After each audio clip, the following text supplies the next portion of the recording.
আসসালামু আলাইকুম, সবাই কেমন আছেন? আশা করি সবাই অনেক ভালো আছেন। আলহামদুলিল্লাহ আমরাও বেশ ভালো আছি। আমাদের এখানে আজকে অনেক বৃষ্টি হয়েছে আর বৃষ্টির দিনে তো ভাজা পোড়া খেতে ভালোই লাগে। তো ভাবলাম একটু ভাজা পোড়া তৈরি করি। আর ভাজা পোড়াটা তৈরি করার জন্য আমাদের প্রথমে যেটা লাগবে সেটা হচ্ছে বেসনের একটা গোলা তৈরি করতে হবে। এজন্য আমি 2 কাপ বেসন নিয়ে নিয়েছি এবং বেসনটাকে অবশ্যই আমি চেলে নিয়েছি। তার ভিতরে আমি আধা চামচের একটু কম হলুদের গুঁড়া দিয়ে দিলাম। 1 চামচের একটু কম মরিচের গুঁড়া দিয়েছি আর পরিমাণ মতো লবণ দিয়েছি। আর বেসনটা চেলে নেওয়ার জন্য এটার ভিতরে কোনো প্রকারের লাম্পস তৈরি হবে না, খুব সুন্দর একটা স্মুথ ভাব নিয়ে আসবে। আর আমি এই গোলাটার ভিতরে কোনো প্রকার বেকিং পাউডার বা বেকিং সোডা দিব না, আমি ডিম দিব। আর আমি এখানে আধা চামচ রসুনের পেস্ট আর আধা চামচ আদা পেস্ট দিয়েছি, যাতে সুন্দর একটা ফ্লেভার আসে আর খেতেও ভালো লাগে। আর এই যে আমি ডিম দিয়ে দিলাম। ডিম দেওয়ার জন্য এটার ভিতর থেকে কিন্তু কোনো প্রকারের গন্ধ আসবে না, বাজে কোনো স্মেল আসবে না, ভালোই লাগবে খেতে। আর এটা অনেক ফুলকো হবে, বেগুনিগুলো আর যেটাই ভাজা হোক না কেন, মূলত বেগুনিগুলোই অনেক ফুলকো হয়, খেতে অনেক মজা লাগে, আবার নরম হয়, খুব সহজেই শক্ত হয়ে যায় না। তো এখন আমি পরিমাণ মতো পানি দিয়ে এটাকে সুন্দর মতো মিশিয়ে নিচ্ছি।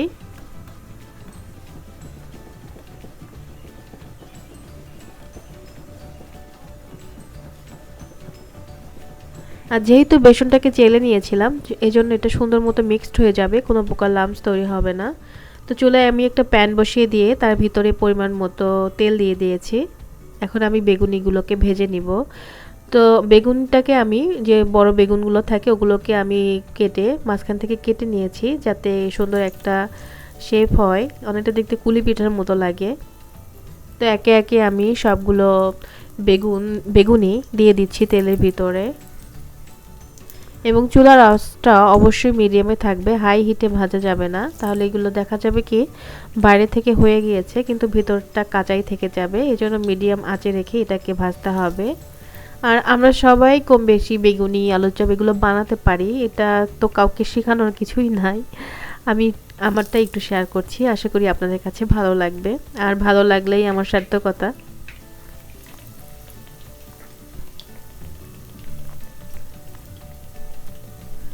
রমজান মাসে আসলে আমরা অনেক ধরনের ভাজা পোড়া খাই, এরপরে কিন্তু আর দেখা যায় কি ভাজা পোড়াটা আর খাওয়া হয় না। কিন্তু যখন বৃষ্টি হয় বা বাসায় যদি মানে ওরকম সময় থাকে, দেখা যায় সবাই একসাথে থাকা হয়, অনেক সময় দেখা যায় আমেরিকার লাইফটা তো আসলে অনেক বিজি, সবাই সময় দিতে পারে না, বাসায় থাকে না, দেখা যায় হাজবেন্ড বাসায় থাকতেছে না। তো বাসায় থাকলে সবাই মিলে কিন্তু ভাজা পোড়া খেতে ভালো লাগে, বাচ্চারাও হ্যাপি হয়। তো এই যে সবগুলো বেগুনি দেওয়ার পরেই আমি এরকম উল্টে দিচ্ছি এবং দেখেন সবগুলো বেগুনি কিন্তু সুন্দর মতো ফুলে উঠেছে, যেহেতু ডিম দিয়েছিলাম যার জন্য এটা ফুলে উঠেছে।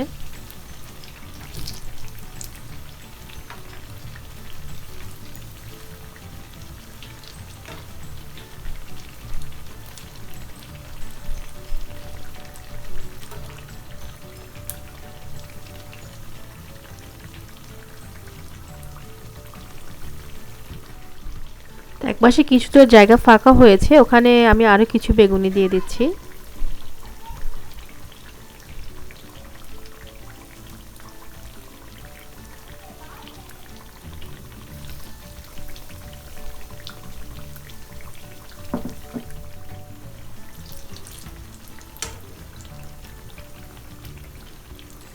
তো বেগুনিগুলো ভাজা হয়ে গিয়েছে, এখন আমি উঠিয়ে নিচ্ছি, দেখেন কত সুন্দর ফুলে উঠেছে।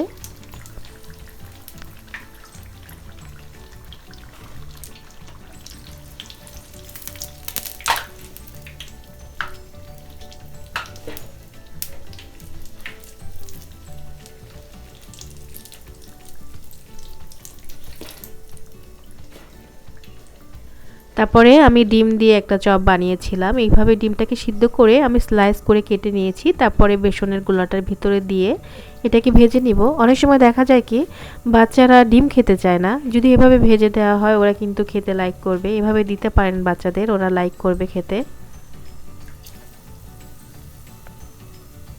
যেমন আমার ছেলেটাই কখনো সিদ্ধ ডিম লাইক করে না, ও সবসময় দেখা যায় ডিম পোস্ট করে দিতে হয়, কিন্তু এভাবে দিলে ও কিন্তু খায়, মজা করেই খায়, মনে করে একটা আলাদা কিছু, ডিম আছে তারপরে ভাবে যে আলাদা একটা কিছু।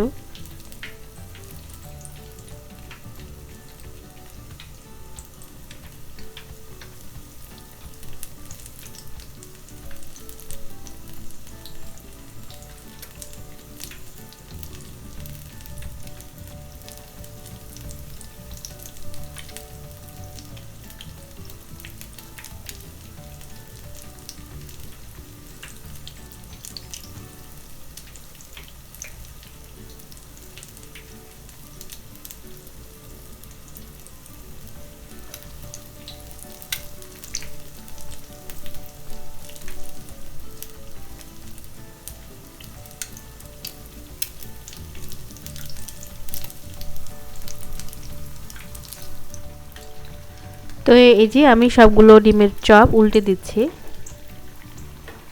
ডিমের চপ আমরা কিন্তু দেখা যায় কি আলুর যে চপটা বানাই ওর ভিতরে ডিম দিয়ে তারপরে বানিয়ে থাকি। এরকম বানালেও কিন্তু অনেক ভালো লাগে, এটা আলাদা একটা মজা। আশা করি আপনারা বাসায় সবাই ট্রাই করবেন। তো আমার এইগুলা ভাজা হয়ে গিয়েছে, আমি উঠিয়ে নিচ্ছি।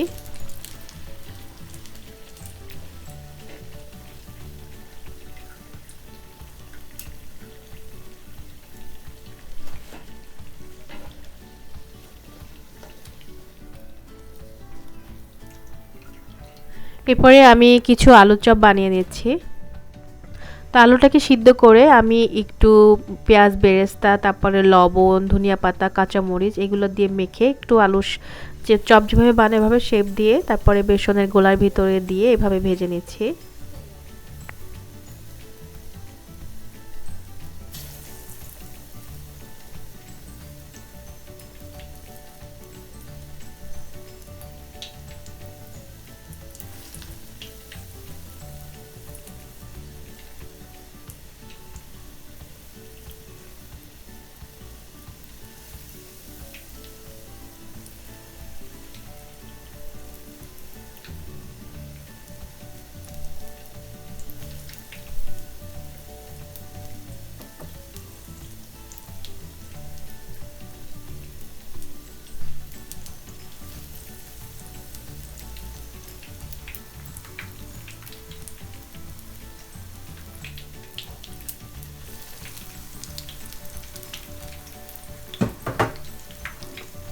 এই যে সবগুলো চপ দেওয়া হয়ে গিয়েছে এবং অপর পিঠটা ভাজা হয়ে গেলে আমি এটাকে উল্টে দিচ্ছি।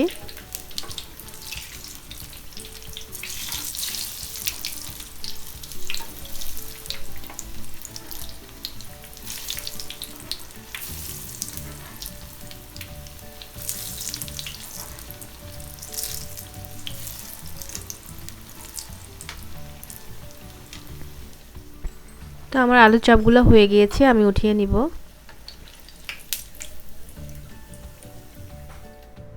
এই যে আমি সব কিছু মানে ভেজে তারপরে একটা প্লেটে উঠিয়ে নিয়েছি। আর ভাজা পোড়া তো আসলে খুব মজার জিনিস, আমরা বাঙালিরা খুব ভাজা পোড়া লাইক করি। আর যদি হয় বৃষ্টির দিন, আর আমাদের প্রচুর বৃষ্টি হয়েছিল আসলে এদিনকে প্রচুর।